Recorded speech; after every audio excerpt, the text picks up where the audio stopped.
Welcome to this video presentation and the elements to consider when purchasing a computer series. Today we are going to talk about RAM. RAM, which stands for Random Access Memory, can be thought of as a computer's short-term memory. RAM temporarily stores data while your computer is working, and when you shut down your computer's RAM is cleared. So why do you need RAM? Well, every program requires a certain amount of RAM to run. And if you have more RAM, you can run more programs simultaneously. This is especially useful if you're working on projects and you have to have a photo editing software open and the internet and maybe a word processing document as well.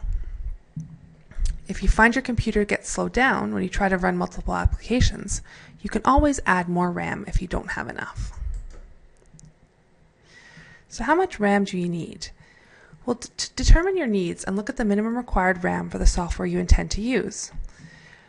Most computers these days come with a minimum of 4 gigabytes of RAM, which is plenty if you're just running Microsoft Office, using most Adobe products, browsing the internet, and using web applications.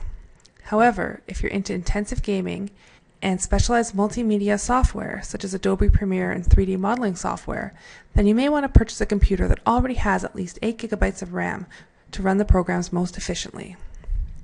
Be sure to check out the rest of the videos and the elements to consider when purchasing a computer series. Thanks for watching.